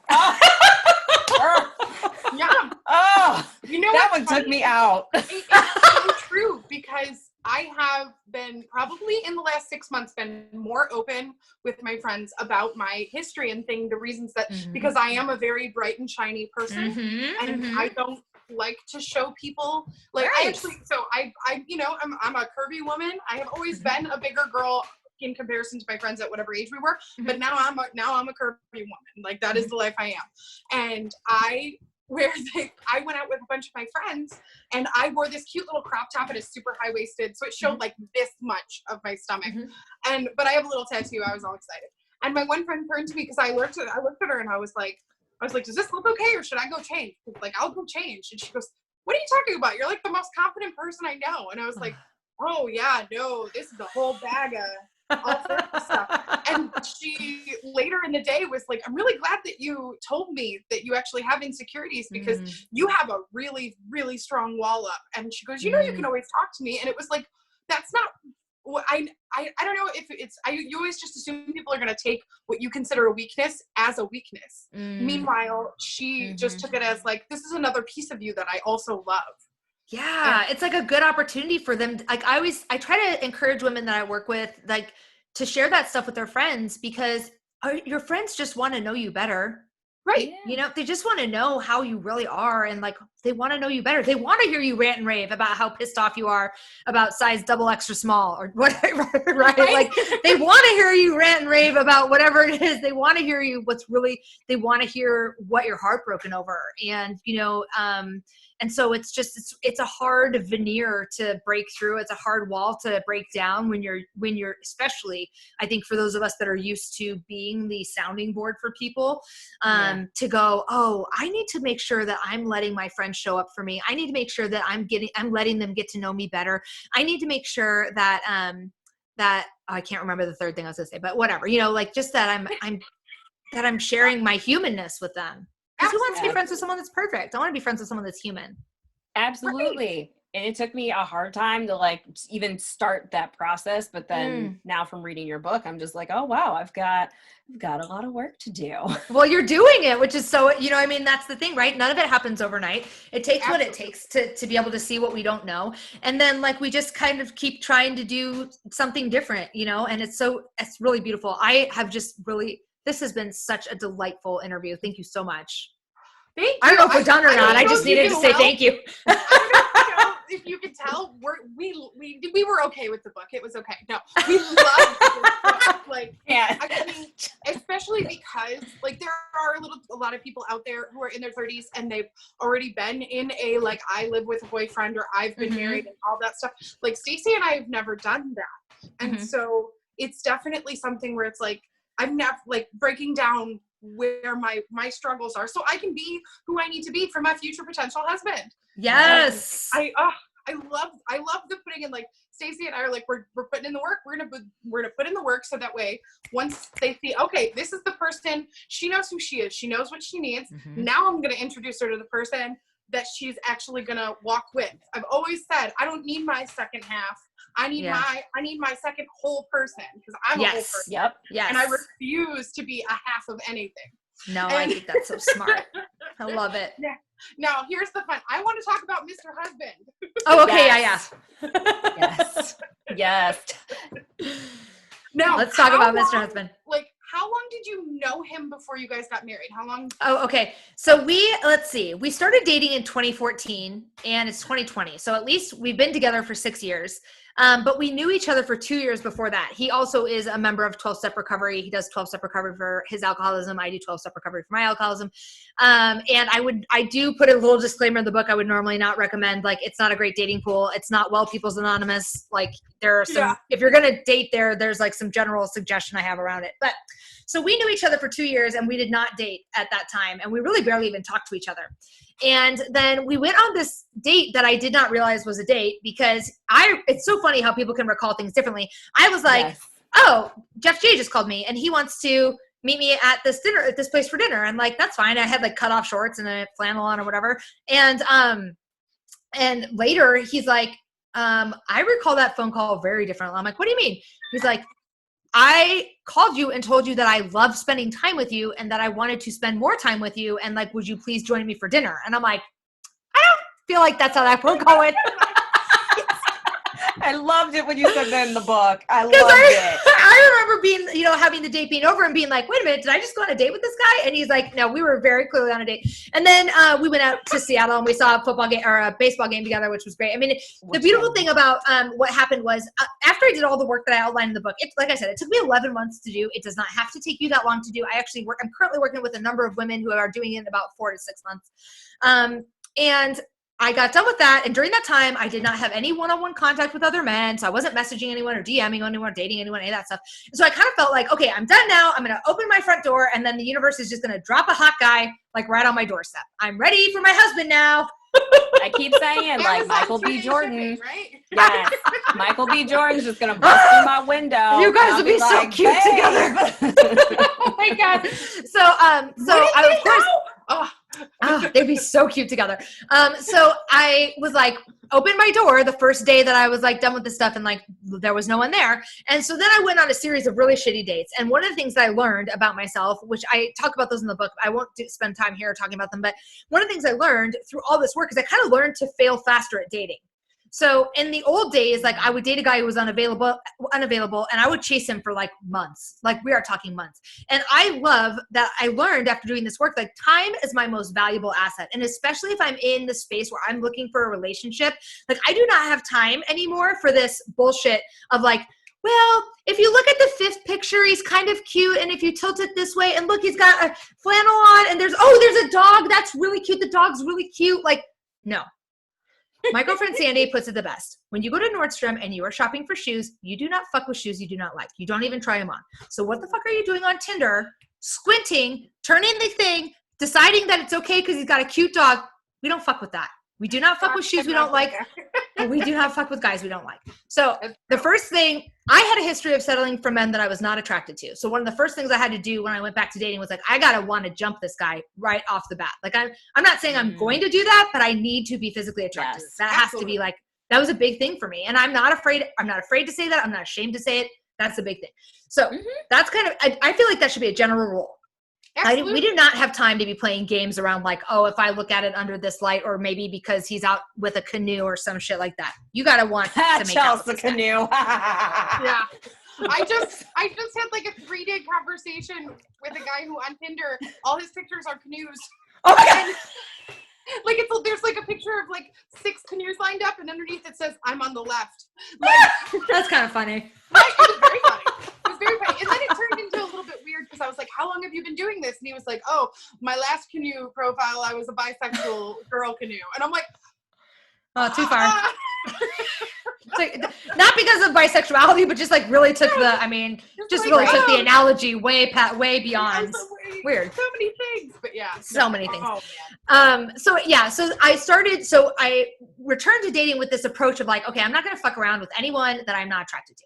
Okay. But then, I would find a guy, like I went on a date with this one guy. I will talk about this. I went on a date with this one guy who asked me to meet him at a park, which I guess in the Pacific Northwest is not like that weird. It'd be weird to do in Ohio.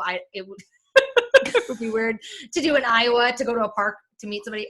But anyway, I met this guy at this park, and he was like, he made me some kind of grilled salmon or something. And then he asked me to go back to his house, which I knew what I was getting into. So I'm like, oh, okay. But I also was trying something new. I was trying not to have sex with anyone until I'd gone. I was actually trying not to kiss anyone until I'd gone on 4 dates, which we'll talk about that in a second.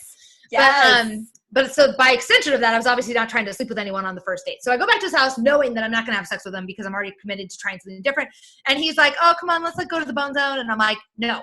And he's like, well, what's the worst that could happen? Okay, first of all, this is such a poor question to ask. Right. Nobody should ask this question. I'm like, what's the worst that could happen? You could murder me and chop me up into a million pieces and stuff me in an oil drum and no one would ever hear from me again. Like, that's one of the worst things that could happen. You could give me some kind of sexually transmitted disease. I could get pregnant. I mean, I just started listing off all these things as I was walking out the door. Yeah. So prior to doing this work, though, I would have caved to what he wanted, decided that I liked him. Maybe if I didn't cave to what he wanted, I still would have chased him for months anyway. So what happened was I started to discover that I had standards, and I started to kind of fail faster at dating, where I started to become willing to trust that the person that I was looking for was out there, and that if I went on a date with someone and it was clear to me that this was not the person, it was okay to say bye. Like, I kind of moved out of the scarcity mindset of like, this is the best I'll ever get, this is the only thing that's out here, and into, I know that what I'm looking for is out there, and it's okay that you're not it. It's actually not a problem that it's not you and it's really not me. It's just that you're not it, right? And so instead of hanging on to something that I would have hung on, something that was wrong for me, which I usually would hang on to that for like a good 6 to 9 months, like I started to go, nope, kind of just like cut the wheat from the chaff more quickly. Yeah. And so then I had this suggestion was made to me that I wait for 4 dates before I kiss anyone. And I was like really not interested in taking that suggestion because I'm like, oh, fuck, I've already been waiting a whole year and now I got to. So, but I give this suggestion to people still because I think it's an excellent way to establish a boundary with someone and to see how they react to it. Because the reality is, like, it does not take that long to go on 4 dates. You could go on 4 dates in a week, right? Right. And if you put this boundary out there, it's a good opportunity to say to someone, hey, I'm taking some suggestion. Or you can even just say, look, I don't want to kiss until the 4th date. It's just a thing. I'm just trying it, whatever. And if you get a lot of negotiation, what about the 2nd? Well, what if we did the 3rd? Well, what if we did 1 date overnight? Did that, like, this guy cannot respect your boundaries. So he's already giving you information about how willing he is to hear what you're saying and respect it. And if you're getting a lot of arguing, how come? I don't understand. It's the same thing. Like, I'm not asking you to, like, I don't know. I'm not asking you to do a 40-day fast. I'm asking you to do 4 dates without kissing, right? You know, it doesn't mean we can't hold hands. Doesn't mean we can't text. It just means, like, we can't kiss, right? So I think it's a really good litmus test for how men can hear a boundary or how a potential partner can hear a boundary that you're setting and whether or not they can, like, be mature enough to respect it. So anyway, I had been following that suggestion with Mr. Husband, and honestly, it was just so great because it gave us the space to really get to know one another. I tried to count our dates faster. He's very much by the book. Like, I told him once, oh my God, I don't know if he's in the other room, but we were dating early. We said hi. Right? We're big fans. We had become committed to one, like, we'd committed to each other. We were monogamous, and we were laying on my couch, I think, and he, like, started to feel me up. And I was like, you know what? This is going to sound weird, but I can't have you touch my boobs when we're on the couch. It was like, what? And I was like, I don't know. It's just old stuff of, like, feeling like I've been in a space with men where, like, I thought we were just, like, going to fall asleep and watch a show. And then all of a sudden we're, like, doing stuff. And, like, I don't know. I just don't like it. You can touch my boobs really any other time. But just, like, when we're on the couch snuggling, watching something, like, I want to be able to just settle into that and not think, like, are we going somewhere? Like, you know, whatever. Like, so I must have told, yeah, exactly. I must have told him that, like, 5 years ago. And he literally has never touch my boobs while we're on the couch, right? Like, he takes every time I tell him something about, like, he listens, he remembers, he files it away. He never breaks the rule, right? And sometimes I'll be like, hey babe, you've never blah, blah, blah. And he's like, well, 5 years ago, you told me you didn't want me to do that. And so now I don't do it anymore. And I'm like, oh my God, this man listens and loves me and respects me. And one of the most powerful things for us has been that he is really very good at holding space and very rooted in the security of our relationship, that he knows that our relationship is resilient and reciprocal. Those are the 2 R's. I don't actually get that much into that in the book, but that, I think, is really a good foundation for relationships: reciprocal and resilient. Resilient means it can withstand people being honest about their feelings. It can withstand an argument. It can withstand the kind of stuff that happens to us life on life's terms stuff. And reciprocal means, like, we're both showing up to it. So we're both surfacing to say, hey, I don't feel good about this, or hey, I feel jealous, or hey, I feel threatened, or whatever. And one of the things I love about learning to communicate with him is that I've learned this kind of system of communicating, which is that first I have to identify the feeling, I feel threatened. And then I have to identify the need. And I need you to be more affectionate with me right now. And when I can get that, right, when I get that clear on what the problem is and how I'm feeling, that's, like, a totally different conversation than, like, oh my God, I saw that you were texting with blah, blah, blah, blah, blah, blah, blah, blah. Right? That's, like, a whole different way to approach it. So I love that this man loves me and that I love him, and that he continues to be able to hold space for me to grow and to be patient with the growth that I have, and that I'm able to be patient with the growth that he has to do. And that really we are, like you were saying, 2 whole people, and we get to meet each other where we're at, and, like, we get to grow together. And sometimes I grow this way and he grows this way, but then we come together, and, like, you know, so it's been a really beautiful experience. That's so okay. This is fantastic. Have you seen Frozen 2? No, I have not. I need to. Okay. Okay. No, it's so stupid, but this is how my brain works. You're saying this, and I literally remember thinking, there's I don't even know his name, but the main guy, Christoph, his name. So there's a point where everything happens, and him and his girlfriend kind of have, like, a moment where they're not, but he's been trying to propose to her the whole movie. And then she comes up to him at the end, and she's like, I'm so sorry. I've been so focused on this other thing. And he looks at her and he goes, that doesn't matter. My love is not fragile. And it's like, Oh, oh, that gave me goosebumps. like, I can't believe I haven't on, seen Frozen Disney. 2. Right? Really? Slumber party. like, Yes. I was like, oh my gosh, you found it, Yeah. Christoph. I did. And that's true, right? Our love, and that has been, and it takes work, right? I mean, we have to both show up. Like, that is the thing too. I think one of the last kind of like misconceptions that I don't know if it's the last misconception we're going to talk about. What am I saying? I'm just going to say this. I feel like people think that intimacy is built on like picnics under the sun and romantic dates on a merry-go-round if you're not in a serial killer movie or something. Like, people think that intimacy is built in these like extreme high moments. And I actually really have come to believe that intimacy is built in these difficult conversations, in the willingness to talk to one another when things are going sideways, in the space that we have to hold for one another when somebody's having a bad day. I just think that true intimacy is kind of built in the trenches. And that is where we learn that our love for one another isn't fragile and that our relationship is resilient to whatever is coming, whatever ups and downs we have. And so I think that has been really an interesting, I feel grateful to have had the opportunity to explore it with him. Goals, man. Goals. Yes. Oh, we cannot thank you enough. I'm This is amazing. obsessed with you guys. Do you have more books coming out on the horizon? That's sweet. I don't know. There is occasionally I think about writing a book about step parenting because I step parent a 13-year-old, and it is and she is. I write about her a little bit in this book. She is absolutely sunshine, and I have a very easy step parenting experience, and that is sometimes hard to reconcile with the fact that it is still a challenging thing to do. And I feel like, there are people who feel like they can talk about the challenging nature of step parenting because they have a kid that has behavioral issues or both. It's like my kid is a perfect rainbow, like she is. She's like all rainbows, and I still am like, oh, sometimes this is harder than I thought it was going to be. So I'm thinking about writing a book about that, but I don't know. I can't commit to it because right now I'm just still having so much fun with this one. Right. I mean, so are we. There's so much. And it is about the work. And I want to make sure everybody who's listening and watching knows that you are actually extremely succinct on Instagram. You do little like snippet videos. Oh yeah. Which is great. Also, your hair is like different in everyone, and I love it. Yes. Depends on how long it's been since I've washed it. Preach my life. You guys, I have to tell you that Jeff bought us a toilet seat that has like a washlet on it, which is like a little bidet function. So it's a heated seat and then it's got a little bidet function. And at first I was like, I don't know if we need this, whatever. And then he bought it for us over the holidays, and it was great because in the dead of winter, it's like, oh, I get to sit up and get on this heated seat. And it's so nice. Warm.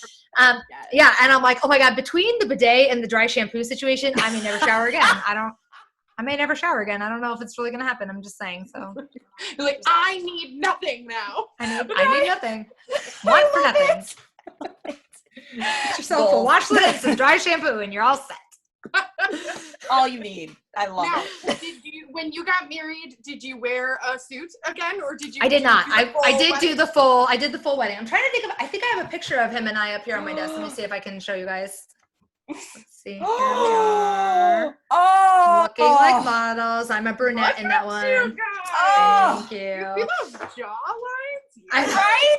And I'm obsessed with my jawline. I promise we're soulmates. Like, I'm like, where can I find more pictures of him? I'm like digging through my. Anyways, so I did. We did the whole thing. We did and that partly because I wanted to. More than anything, I wanted to celebrate our experience with our friends and family, So we did the whole thing. Our anniversary is 6/3/18, or our wedding date is 6/3/18. So we're coming up on 2 years, and 2-year anniversary in quarantine, which will be great. So it's really good. I can't remember. Did I send you ladies? It sounds to me like Stacy got Audible, and Chelsea, did you get paperback or did you get Kindle? I did. I got Kindle. Oh, you got Kindle. I feel like now under normal circumstances, I would send extras for you guys to do a giveaway, but I paperback has been hard to get out, but if you guys want to run a giveaway, let me know who the winner is and I'll send them a copy of the book. Oh my God, that's awesome. We would love Let's do it. Yeah, that'd be great. And they can decide. You guys can let me know who it is and let me know what format they want, and then I'll get it to them. Gosh. So good. So awesome. So listen, Stacey and I are pretty darn single right now, and especially in this quarantine life. Do you have, obviously you have advice and a lot of insight, obviously. It's like you have a book, but is there anything that you would tell girls, like single women living in this quarantine world right now? Because I have to tell you, I literally yesterday had such a crappy experience on the dating apps that I was like, you know what? I gotta walk away because I'm getting like people being like, I'm your daddy. Some people like, I'm gonna pay money, but like, what would you recommend? What would you recommend for the single lady do? Well, here's my first thing. First, on top of reading your book. First of all, I think don't panic.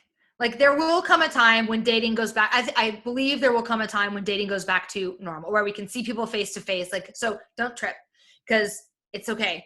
Like, I think one of the things that we get one of the things I got hung up on that caused me a lot of pain was like the 5-year plan I built for myself and how I thought it was supposed to look. And the more I hung on to how I thought everything was supposed to look, the more painful it was when things didn't look that way. So I say, don't trip. Set aside your 5-year plan. If you want to, check out the book, do the work. I mean, you got the time anyway, you may as well. It's not and it's a pretty quick listen. It's like only a 3-hour book to listen to. And like, depending on how long it takes to do the work, whatever. And then I would also say, like, when you return to dating, if you are in a space where you are committed to finding a relationship, don't fuck with shoes you don't like, right? Just start weeding out separating the wheat from the chaff. No, just more no's than yeses, right? Because your time is incredibly valuable. Like, I don't even know what y'all really do, but I just know how hard it is to do a full-time anything and run a podcast and have friendships and have a life. And so it's like, you have a lot of demands on your time. And so, you know, he's going to have to be, or they're going to have to be like somebody special to get on that roster, to get in rotation. Right. So, so that's my first, the first thing I would say is trust that that there will come a time where we're back to face-to-face dating. Trust that your 5-year plan has not been disrupted by this break. Take some more time to get to know what a bad bitch you are so that you know that, you know, you're not taking anybody who's not on board with that. And then know that, like, we don't put anyone on the rotation that doesn't light our hearts on fire. Preach. So if it's not a hell yes, it's a hell no. Right to me. And the church said amen. Heidi, thank you so much. Thank you. My pleasure. This was literally the most delightful thing. Thank you. Thank you. The book is Relationship Ready. How I stopped fucking randos and started cupcaking my soulmate. It's available now on Amazon and Audible. Get your copy. We are going to absolutely do a giveaway, so somebody's going to get their copy for free. Yep. Thank you so much for coming on our show. My pleasure. I feel like we're ready to put in the work. I know. I need to know. I'll need to follow up with you in like a month or something just to see where everyone's head's at. Like, I'll check back in with you. We'll email you. Okay, good. I'll email you. Stacey, you don't have to worry about it. You don't keep track. I'm going to email you. It's amazing. Look at this. The work is being done still. It's being done. You just do you. Live your life. I'll be in touch. So good. And then Heidi has Heidi's on Facebook and Twitter and Instagram at honeybee52. That's right. Which actually was an old dating profile, better than Unst to 18, thank God. Live your best life, man. And she has such great stuff on there. Like, I did a bunch of spelunking. I totally cyberstalked you. Yes. I'm not mad at it. Good. Well, you know what? Actually, and I just did a webinar. I did a free webinar this weekend on how to stop people pleasing. So if you subscribe to my mailing list, I'll send it to you. And you can send it on to anyone else. But I've almost always got some kind of freebie for joining my email list. And so you can do that. And then also this is my life. It's my passion. It's my business. So I do offer one-on-one coaching. So anyone who's out there that's feeling like stuck, like they can't do it out of a book or whatever, like just hit me up and like, let's talk about getting down to work together. Cause I left that boring desk job so I could help women be in this work with women. So definitely email is Heidi@HeidiBcoaching.com. Also, it's easy. It's very easy to get in touch with me on Instagram too. So we're all set. Yes, I always tell people therapy and coaching is key. And if you're looking for a great first step, this is the way to do it. Oh, Heidi Bushy, everyone. Thank you guys so much for checking us out. Stay home, stay safe, do whatever you need to do. I'm Chelsea. I'm Stacey. And this is Reasons Why I'm Single. We'll see you guys next week. Okay, bye. Bye. Yes! Yes. Saying back up for Barry Manilow once.